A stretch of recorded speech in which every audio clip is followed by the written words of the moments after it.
سلام دوستان عزیزم، امیدوارم که حالتون خوب باشه. امروز رو با من باشید یه روز کاری رو به عنوان راننده آمازون در کانادا با من تجربه بکنید.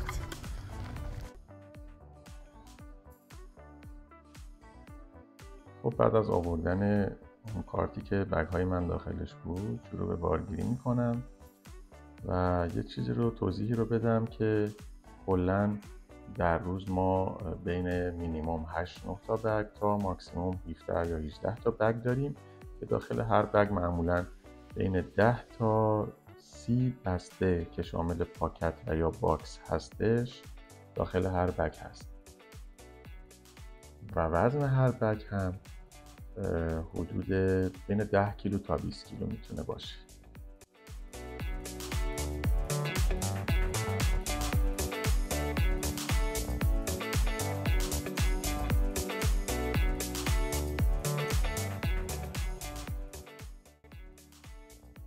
خب بعد از بارگیری بگ ها نوبت به بارگیری جعبه های بزرگتر میرسه که بهش میگن آورفلو و معمولا در روز بین 10-15 تا 25-30 عدد آورفلو و از این باکس های بزرگ دارم که اینا رو هم باید دلیور بکنیم و معمولا وزن اینها سنگین تره دیگه، بین 15 کیلو تا 30 کیلو هم میتونه وزنش باشه که دلیور کردن این بسته ها به مراتب سخت‌تر از دلیور کردن بسته های سبک‌تره.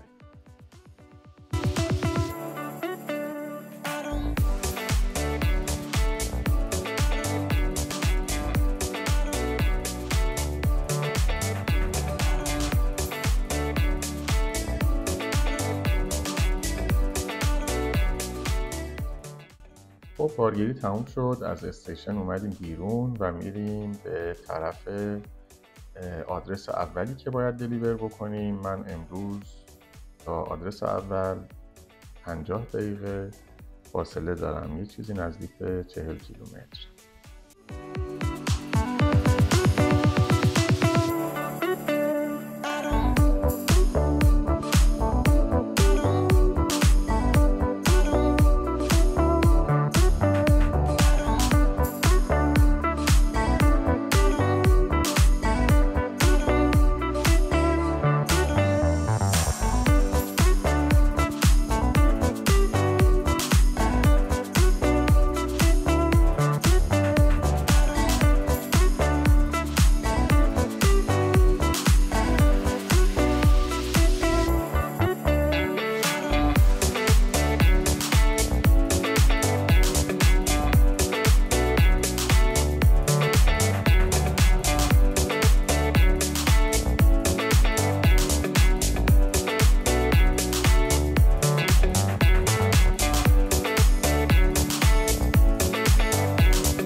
به صورت کلی اگر بخوام از مزایا و معایب این شغل بهتون بگم، از مزایاش اینه که خب درآمد تقریبا بالاتری نسبت به بقیه شغل کارهای جنرال داره.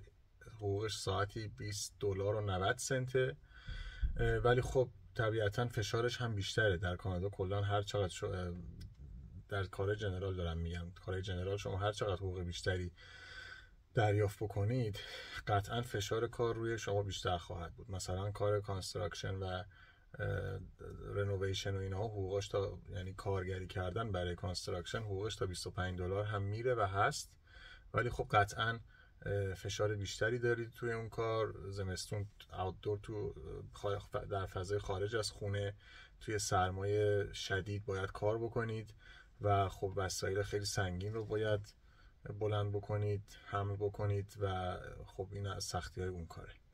ولی خب این کار حقوقش اینقدره. خب این یکی از مزایاش هست. یکی از مزایاش میتونه این باشه که شما با مردم یه ذره ارتباط دارید، کامیونیکیشنتون بیشتره، در خونه مردم میرید باهاشون یه ذره میتونید صحبت بکنید و سبک زندگی‌هاشون رو ببینید. یکی دیگه از مزایاش اینه که آدرس‌های شهر و جاهای مختلف شهر رو میتونید برید یاد بگیرید، کوچه پس کوچه های شهر رو یاد بگیرید و یه ذره این باعث بشه که احساس تعلق خاطر بیشتری بکنید، یعنی بیشتر اینجا رو مال خودتون بدونید تا زودتر آمیخته بشید با اون جایی که مهاجرت کردید و از اون شرایط هومسیکی بیایید بیرون. از معایبش هم بخوام بگم این که خب کار سنگینه. کلا همه کارهای جنرال در کانادا سنگین هستن و به صورت فیزیکی خیلی فشار زیادی روی شما هست. من خودم وقتی اینجا کار میکنم میرم خونه راحت نمیتونم بخوابم، از خستگی زیاد 2-3 ساعت شاید غلط میزنم روی تختم تا خوابم بگیره و اصلا نمیتونم مثلا 3 روز یا 4 روز پشت سر هم اگر کار بکنم بدنم نمیکشه دیگه، واقعا جواب نمیده. ساعت کاریشون خیلی طولانیه، 10 ساعت مینیمم. و اینکه مثلا من همین یه روزی رو هم که کار میکنم و یه روز بینش بریک میگیرم و روز بعد رو میام سر کار، امروزی که مثلا کار میکنم رو فرداش تا ظهر تا عصر یه ذره از خستگی زیاد احساس میکنم که بدنم انرژی نداره، یه ذره گیجم. یعنی به کارهای معمولی خودم اگر درس داشته باشم، اگر کار دیگه‌ای بخوام بکنم، یه ذره احساس خستگی میکنم و اون کارا رو هم نمیتونم انجام بدم.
میرسیم به استاپ.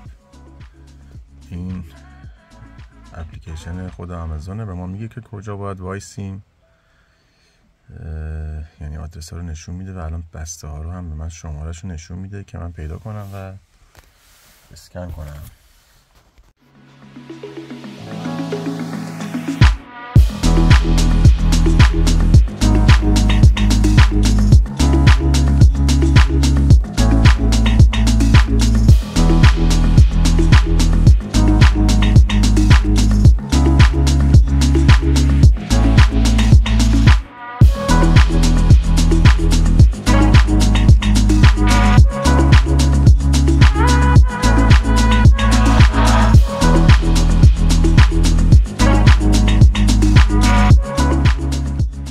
همینطور که توی فیلم ها دیدی تقریبا هر خونه‌ای که من دلیوری میکنم 3 4 5 تا پله داره. بعضی آپارتمانه که 10 تا پله 15 تا پله داره باید برم بالا، و به اضافه 2 تا پله هم که خود این تراک داره، خود این ونی که باهاش دلیوری میکنم داره.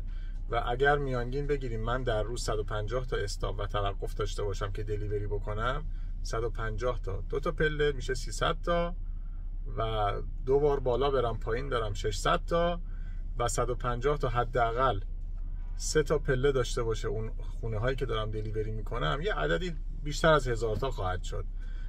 در روز 1000 تا پله رو باید بالا پایین برم، و این یکی از دلایلی هستش که فشار زیادی روی بدن و مخصوصا روی پاها و زانوها میاره. به طور کلی خب همه کارهای جنرال من فکر میکنم همینه. من 3-4 تا تجربه انجام دادن 3-4 تا کار جنرال رو در کانادا دارم. در همه اون کارا من این فشار فیزیکی رو تجربه کردم و واقعا فکر میکنم خیلی کاری نیستش که بشه به صورت مثلا همیشگی و طولانی مدت بهش نگاه کرد که مثلا این کار رو 10 سال 5 سال نمیدونم 15 سال آدم انجام بده. چون من فکر میکنم هرچی تو این کار در بیاری در نهایت باید هزینه به دست آوردن دوباره سلامتی خودتون بکنید.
از یکی از خوبیایی که داره تو فصل بهار و فصل تابستون شما میتونید از زیبایی طبیعت کانادا که واقعا منحصر به فرده و واقعا به نظر من تکه‌ای از بهشته میتونید لذت ببرید. البته بهارش بیشتر خیلی کوتاهه، مثلا بهار اینجا فکر میکنم 1 ماهه، سریع تبدیل به تابستون میشه و تابستونش خب خیلی گرمه. تو گرما باز تو این تراکی که من هستم خیلی اذیت کننده است واقعا.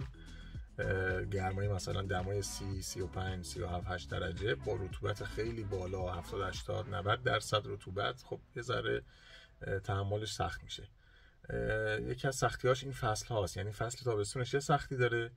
من زمستون هم کار کردم، الان تقریبا 8 ماهه که من تجربه کاری در آمازون رو دارم.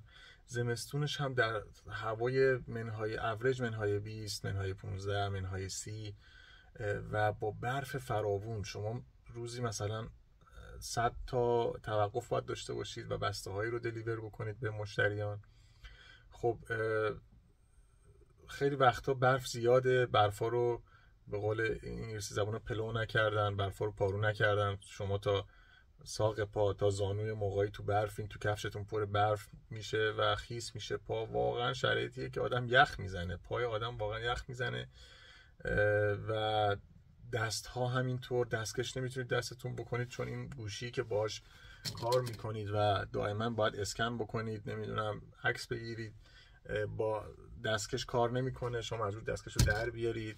دستا خیلی سرما میخورن، بعضی وقتا من شده بود که احساس کنم دستم داره سیاه میشه و خب این خیلی وقتا یخه، خیلی وقتا شما زمین میخورید، سر میخورید. اینا از سختی‌های زمستونشه که واقعا کار رو خیلی طاقت فرسا میکنه و این هم از سختی آب و هوا و این کاریه که شما مجبورید که بیرون کار بکنید. خب بچه ها این یه آدرس دیگه هستش.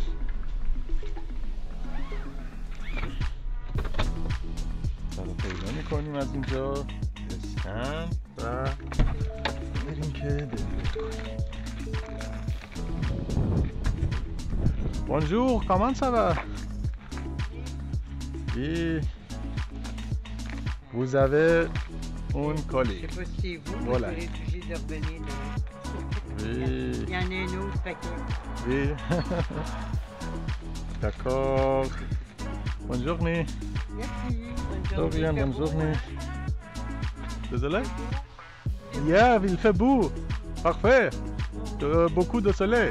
Hein? Oui. Bonne journée.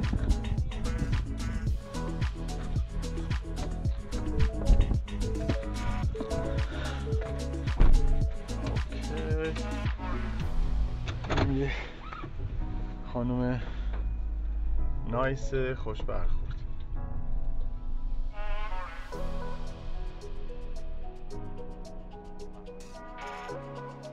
به صورت کلی ولی بخوام یه مقایسه‌ای بکنم کار جنرال رو، کلا کار کردن در کانادا رو، چه کار تخصصی باشه چه کار جنرال باشه، واقعا از شما کار می‌خوانه. یعنی شما باید به صورت مفید کار بکنید براشون. من خب خودم تو ایران شرایطی داشتم که خب کارمند داشتم، خودم هم یه جایی 4-5 ماه 6 ماه کارمند بودم تو ایران، این تجربه هم دارم.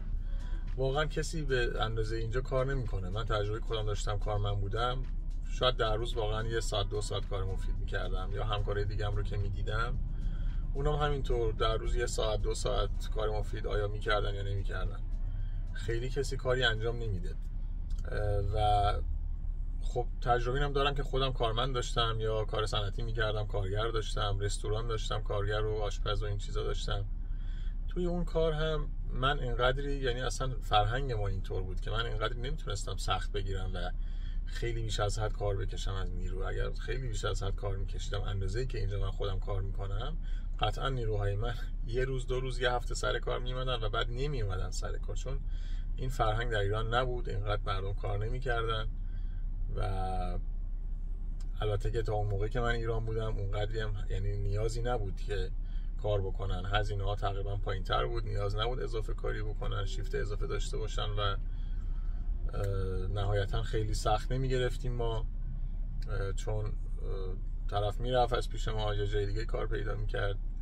با اون فرهنگ ایران نمیشد خیلی بیش از اندازه کار کشید از کسی. چیز دیگر هم گفتم توضیح بدم در مورد طول شیفتی که من کار میکنم.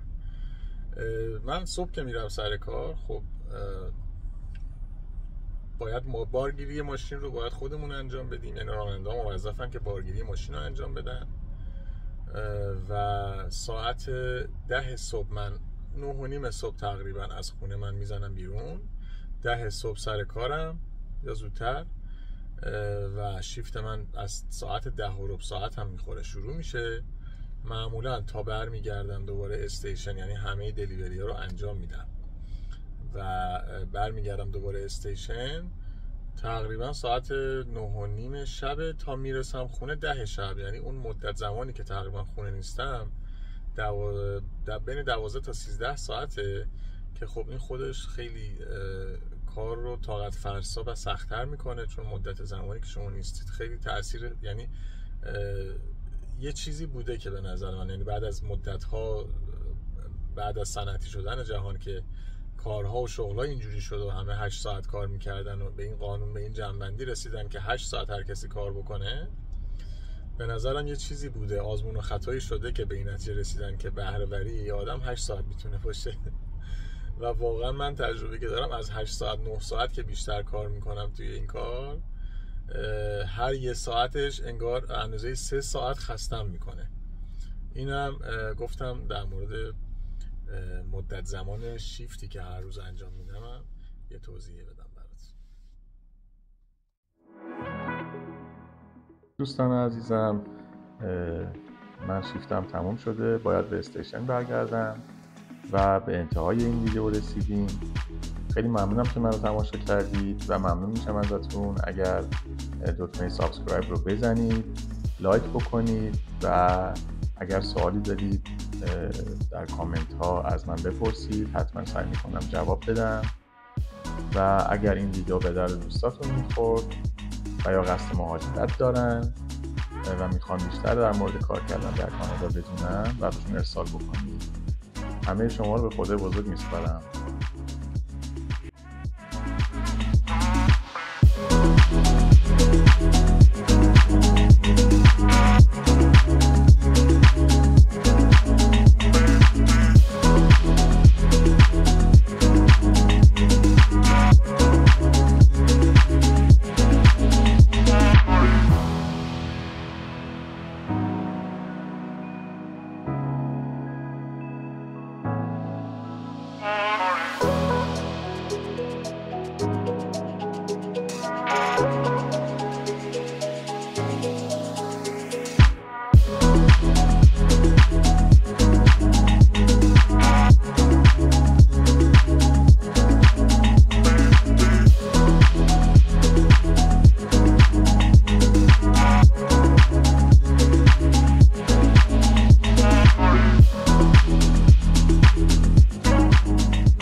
مسیر برگشت به خونه هستیم. من که با اسکوتر اومدم صبح، هوا بهتر بود، با ماشین نیومدم، ولی الان انقدر هوا سرده و بارون میاد حسابی یخ زدیم. ایشون هستن که